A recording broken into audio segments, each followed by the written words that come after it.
Facing issues with the Shortcuts app on your iPhone? It can be annoying, especially if you use it to automate tasks. This usually happens due to software glitches, outdated iOS, or incorrect settings. Here's how you can fix it step by step. Solution 1.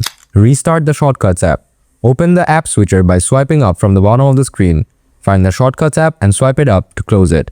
Reopen the app to check if the issue is resolved. After that, restart your iPhone. Solution 2. Offload the app.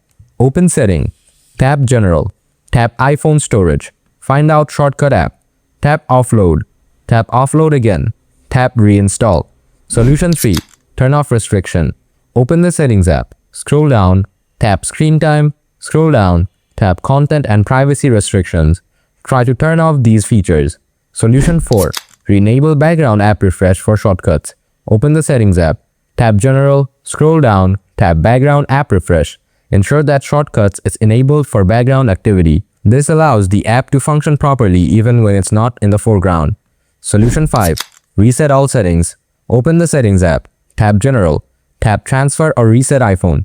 Then tap Reset. Select Reset all settings. Enter your passcode to confirm the reset. This will not delete your data, but it will reset settings like Wi-Fi passwords and app preferences. Just follow these steps and your Shortcuts app should start working again. If the issue continues, you may need to reach out to Apple support for more help.